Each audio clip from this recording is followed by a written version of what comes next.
Students, आज हम BCom honours part third subsidiary paper EFM paper second rural development and cooperation में आपका स्वागत है। आज हम जो टॉपिक है जिसके बारे में हम चर्चा करेंगे वो इस प्रकार है, ऑब्जेक्ट्स ऑफ रूरल डेवलपमेंट, यानी ग्रामीण विकास के क्या उद्देश्य है, इसके बारे में आज हम चर्चा करेंगे। भारत में ग्रामीण विकास के प्रमुख उद्देश्य इस प्रकार है, जिसमें पहला है रिमूवल ऑफ पॉवर्टी, यानी निर्धनता रेखा से ऊपर उठना। ग्रामीण जनसंख्या का एक बहुत बड़ा भाग निर्धनता रेखा से नीचे या उसके आसपास है। अगर हम बात करें 1987-88 में देश की जनसंख्या का 39.1% भाग निर्धनता रेखा से नीचे था। राष्ट्रीय नमूना सर्वेक्षण संगठन यानी NSSO द्वारा किए गए नवीनतम सर्वे के अनुसार 1999-2000 में ग्रामीण निर्धनता में कमी आई। दूसरे शब्दों में वर्तमान समय में ग्रामीण जनसंख्या का लगभग 1/4 भाग निर्धनता से नीचे है। अर्थात ग्रामीण विकास का एक प्रमुख उद्देश्य निर्धनता रेखा से नीचे रहने वाले ग्रामीणों को निर्धनता के अभिशाप से मुक्ति दिलाना है। दूसरा है rise in standard of living, यानी जीवन स्तर ऊंचा करना। ग्रामीण विकास का जीवन स्तर बहुत नीचा है। ग्रामीण विकास के द्वारा ग्रामीण जनसंख्या के जीवन स्तर को ऊंचा उठाने के प्रयास किए जा रहे हैं।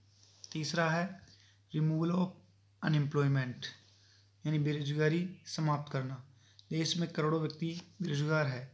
बेरोजगार में अधिकांश ग्रामीण है। अतः ग्रामीण विकास का एक उद्देश्य बेरोजगारी को समाप्त करना। विगत एक दशक में संगठित क्षेत्र में रोजगार वृद्धि की जो दर है बहुत नीची रही है। यह नहीं कि संगठित क्षेत्र में रोजगार की वृद्धि दर में निरंतर गिरावट आ रही है, जबकि देश में बेरोजगारी की संख्या में अत्यधिक वृद्धि हो रही है। कृषि क्षेत्र का विकास का असंगठित क्षेत्र में रोजगार अवसरों में वृद्धि की जा सकती है। चौथा है एजुकेशनल डेवलपमेंट। देश में अधिकांश ग्रामीण जनसंख्या निरक्षर है। अतः शिक्षा के विकास तथा विस्तार के उद्देश्य से ग्रामीण विकास किया जा रहा है। 8वीं पंचवर्षीय योजना में ग्रामीण महिलाओं में साक्षरता का प्रसार करने हेतु संपूर्ण साक्षरता अभियान यानी टोटल लिटरेसी कैंपेनिंग शुरू किया गया। चुने हुए कार्यक्रम 179 जिलों में चल रहे हैं। फिर नेक्स्ट है ड्रिंकिंग वाटर सप्लाई, यानी कि पेयजल आपूर्ति। देश के लगभग 2% ग्रामीण जनसंख्या अभी तक अशुद्ध पेयजल की सुविधा से वंचित है। अतः ग्रामीण विकास का उद्देश्य इन गांवों में शुद्ध पेयजल उपलब्ध कराना है। छठा है रूरल सेशंस, यानी ग्रामीण सफाई की बात करें हम, ग्रामीण क्षेत्रों में सफाई की जो विकट समस्या है, देश में लगभग 91% गाँवों की सुविधा से वंचित है। अतः ग्रामीण सफाई एवं स्वच्छता के उद्देश्य से ग्रामीण विकास किया जा रहा है। नेक्स्ट पॉइंट है to check migration from village, यानी प्रव्रजन को रोकना। गत 2-3 दशक से भारत में ग्रामीण जनसंख्या का एक बहुत बड़ा भाग शहरों की ओर पलायन करने लगा है। इससे शहरों में आवास, शिक्षा, चिकित्सा, पेयजल व पर्यावरण आदि से संबंधित समस्याएं बढ़ रही है। ग्रामीण विकास के द्वारा ही ग्रामीण जनसंख्या के प्रव्रजन को रोका जा सकता है। फिर है to reduce under unemployment. Bharat के गाँवों में बड़े पैमाने पर अर्ध बेरोजगारी तथा प्रच्छन्न बेरोजगारी व्याप्त है। अतः इस अर्ध बेरोजगारी को कम करने के उद्देश्य से ग्रामीण विकास किया जा रहा है। नेक्स्ट है डेवलपमेंट ऑफ ट्रांसपोर्टेशन, यानी कि परिवहन का विकास। ग्रामीण विकास का एक उद्देश्य ग्रामीण क्षेत्रों में परिवहन का जो साधन है उनका विकास करना है, और इस उद्देश्य की पूर्ति के लिए ग्रामीण जनसंख्या के सहयोग से गाँवों के संपर्क में सड़कों का विकास किया जा रहा है। डेवलपमेंट ऑफ कम्युनिकेशन, ग्रामीण क्षेत्र में संचार के साधनों के उद्देश्य से भी ग्रामीण विकास किया जा रहा है। और अदर ऑब्जेक्ट्स, अगर आप अदर ऑब्जेक्ट्स की बात करें तो इसमें पहला है पर्यावरण विकास, दूसरा है ग्रामीण क्षेत्रों में चिकित्सा, स्वास्थ्य एवं परिवार कल्याण सुविधाओं का विकास, तीसरा है गाँवों का सामाजिक सांस्कृतिक विकास, और पांचवा है स्वास्थ्यवर्धक रहन सहन। अब हम बात करेंगे main features of Indian rural economy, यानी भारतीय ग्रामीण अर्थव्यवस्था की जो प्रमुख विशेषता है इसके बारे में हम चर्चा करेंगे। जैसा कि आप जानते हो, भारत के ग्रामीण विकास में विभिन्न पहलुओं का विस्तृत अध्ययन करने से पूर्व ग्रामीण अवस्था की जो प्रमुख विशेषताएं हैं उनको जानना अति आवश्यक है। जिसमें पहली है development on agriculture and allied activities, यानी भारत ग्रामीण अर्थव्यवस्था कृषि तथा सहायक क्रियाओं पर आधारित है। देश की 62% जनसंख्या का ग्रामीण क्षेत्र में अधिकांश कार्यशील जो जनसंख्या है उसकी जो आजीविका का जो साधन है वो कृषि और इसकी सहायक क्रियाएं हैं। लेकिन हमारे देश में कृषि अर्थव्यवस्था पिछड़ी हुई है, जिसके दो प्रमुख कारण हैं। किसानों को भू स्वामित्व अधिकार प्राप्त नहीं है, अर्थात भूमि सुधार कार्यक्रम ठीक प्रकार से लागू नहीं हो रहा है। इस कारण से हम संस्थागत कारण मान सकते हैं। दूसरा प्रमुख कारण है कृषि की पुरानी पद्धतियों का प्रयोग हो रहा है, जिससे कृषि उत्पादन व उत्पादकता बहुत ही निम्न है।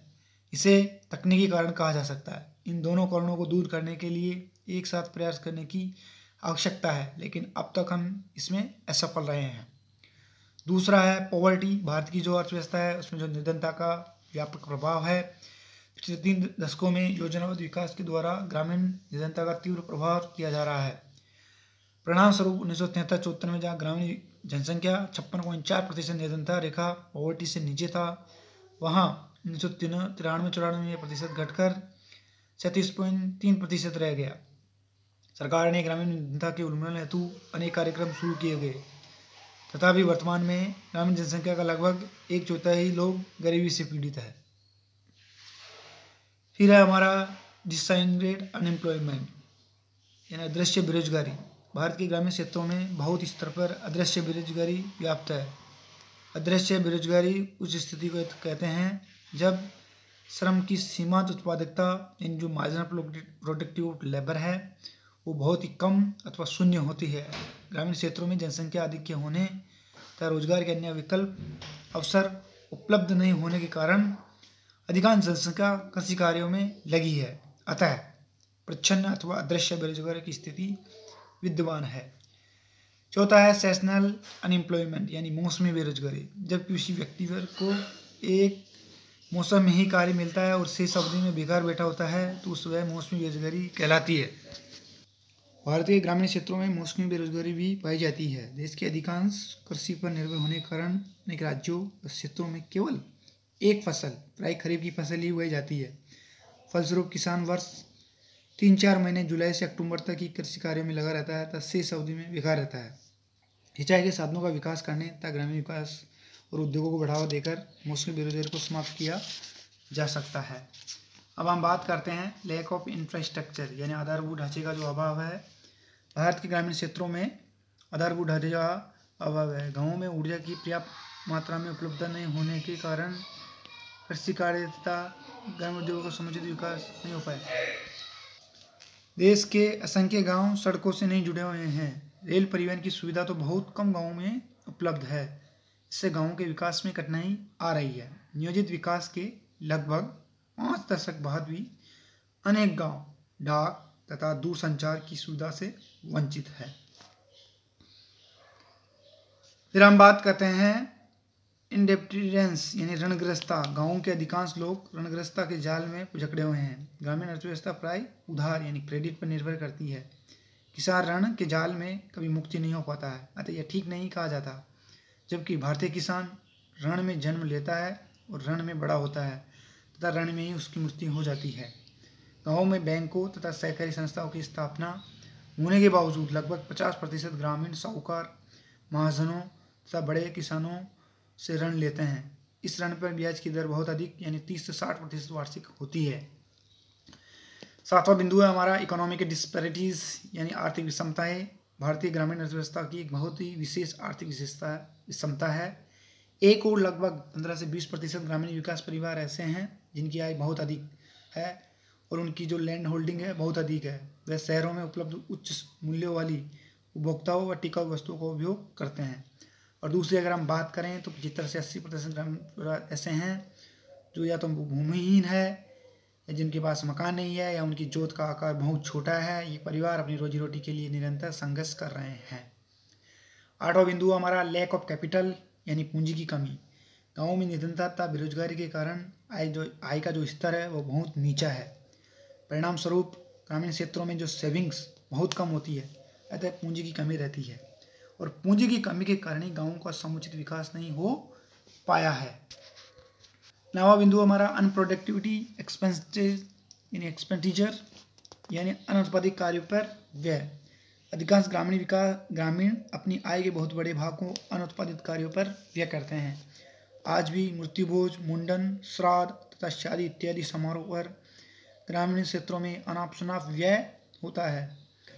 आमतौर पर ग्रामीण विकास अपनी आय का एक हैसियत से अधिक अनुत्पादित कार्यों पर व्यय करते हैं।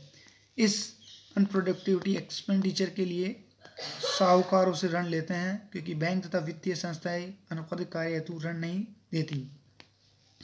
अगला बिंदु है रैपिड इंक्रीज इन पॉपुलेशन, यानी ग्रामीण क्षेत्रों में जो जन्म दर है बहुत ऊंची है। अशिक्षा तथा अंधविश्वास के कारण अधिकांश ग्रामीण छोटे परिवार के महत्व को नहीं समझ पाते, क्योंकि ग्रामीण क्षेत्रों में अधिकांश लोगों के पास अपने परिवार में बांटने के लिए कोई संपत्ति ही नहीं होती। अतः वे परिवार के प्रत्येक शिशु के लिए जन्म को एक संपत्ति मानते हैं। ग्रामीण बालक 5 से 7 वर्ष की आयु में ही बालक श्रमिक के रूप में ग्रामीण परिवार की आय का एक साधन बन जाता है। इसी कारण जो ग्रामीण निर्धनता है यानी परिवार नियोजन को नहीं अपनाते हैं। 11वां बिंदु हमारा माइग्रेशन टू अर्बन एरियाज, यानी शहरी क्षेत्रों की ओर पलायन। यानी ग्रामीण क्षेत्रों में बेरोजगारी के कारण लाखों ग्रामीण प्रतिवर्ष रोजगार प्राप्ति के लिए शहरों की ओर पलायन करते हैं। इसमें शहरों के आवास, पर्यावरण, पेयजल आदि की जो समस्या है वो विकट होती जा रही है। फिर है हमारा 12वां बिंदु, वो है लो प्रोडक्टिविटी यानी निम्न उत्पादकता। भारतीय ग्रामीण व्यवस्था की एक विशेषता यह भी है कि यहाँ जो उत्पादकता है वो निम्न है। देश में प्रति एकड़ उत्पादकता का स्तर बहुत नीचा है। हरित क्रांति के बावजूद अमेरिका, जापान, इंग्लैंड आदि देशों की तुलना में भारत में विभिन्न फसलों का जो प्रति एकड़ उत्पादन है वो कम है। किसानों की अशिक्षा, उच्च तकनीकी के अभाव, वित्त की कमी, सिंचाई के साधनों का अभाव आदि कारणों से ग्रामीण क्षेत्रों में उत्पादकता का जो स्तर है वो नीचा है। ग्रामीण क्षेत्रों में श्रमिकों की जो उत्पादकता यानी लेबर ऑफ प्रोडक्टिविटी भी बहुत नीची है। अधिकांश श्रमिक रोगग्रस्त होते हैं तब उन्हें पौष्टिक भोजन नहीं मिल पाता है, अतः उनकी जो उत्पादकता है कम होती है। अगला बिंदु हमारा अदर कैरेक्टरिस्टिक्स इसमें आता है, यानी अन्य विशेषताओं में पहले है ग्रामीण क्षेत्रों में साक्षरता का स्तर बहुत नीचा है। महिला शिक्षा तो बहुत कम है। गाँव में लड़कियों के लिए पृथक विद्यालय न होने के कारण अधिकांश ग्रामीण अपने लड़कियों को पढ़ाते ही नहीं है। गाँव में अंधविश्वास का बोलबाला है। अधिकांश ग्रामीण जादू टोनों, भूत प्रेत इत्यादि में विश्वास करते हैं। ग्रामीण क्षेत्रों में बाल विवाह आम बात है। पढ़े लिखे ग्रामीण परिवार भी इसमें मुक्ति नहीं हो पाए हैं। चौथा है गाँव में जाति तथा धर्म संबंधी भावनाएं अधिक प्रबल है, फिर भी वहाँ सांप्रदायिक की जो समस्या है खैर जितनी विकट नहीं है। विभिन्न जातियों और धर्मों के लोग अपने धार्मिक या सामाजिक कार्यों से दूसरे समुदाय के लोगों में आमंत्रित करते हैं। अगर हम संक्षेप में बात करें तो भारत की जो अर्थव्यवस्था है निरंतरता, बेरोजगारी, ऋणग्रस्तता, जनसंख्या वृद्धि, अनुत्पादक व्यय, निम्न उत्पादकता तथा आर्थिक विषमताओं से विकसित है। अतः इस अभिशापों से मुक्ति के लिए ग्रामीण विकास नितांत आवश्यक है। आज के टॉपिक में हम आज इतना ही चर्चा करेंगे। इसके बाद में हमारा जो नेक्स्ट टॉपिक पे जो चर्चा होगी वो होगा ग्रामीण विकास कार्यक्रमों का क्रमवार और श्रृंखलावार उनका स्पेसिफाई क्लासिफिकेशन करेंगे, यानी sequence of rural development programme, जिसमें हम देखेंगे सामुदायिक विकास कार्यक्रम क्या होता है, गहन कृषि जिला कार्यक्रम क्या होता है उसके बारे में चर्चा करेंगे। जनजातीय क्षेत्र विकास कार्यक्रम 1962 उनके ऊपर चर्चा करेंगे। उन्नत किस्म बीज कार्यक्रम है उसके बारे में बात करेंगे हम।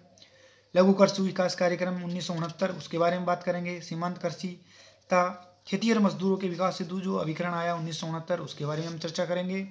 और ग्रामीण कार्य योजना यानी 1970 यानी रूरल वर्क्स प्रोग्राम्स आए थे उसके बारे में पता करेंगे। फिर है सूखे की संभावना वाला क्षेत्रों के लिए कार्यक्रम 1970 यानी डेजर्ट फ्रॉम एरियाज प्रोग्राम 97 और न्यूनतम आवश्यकता कार्यक्रम 1974, 20 सूत्रीय कार्यक्रम 1975, अंत्योदय योजना यानी 1977 में जो आई थी, मरु विकास कार्यक्रम 1970, विशेष पशुधन उत्पादन कार्य 1975, शिक्षित विकास कार्यक्रम 1978, ग्रामीण विकास युवाओं को स्वरोजगार के लिए प्रशिक्षण 1997, बायोगैस कार्यक्रम 1981 और ग्रामीण भूमि रोजगार गारंटी कार्यक्रम 1983, जवाहर रोजगार योजना 1989, रोजगार गारंटी कार्यक्रम, ग्रामीण विकास बचत कार्यक्रम, ग्रामीण रोजगार कार्यक्रम, साक्षरता बेरोजगारों के कार्यक्रम, स्वर्ण जयंती ग्राम स्वरोजगार योजना और जवाहर ग्राम समृद्धि योजना, जिसको हम JGSY जो 1999 में आई थी, इन सभी कार्यक्रमों के बारे में संक्रमण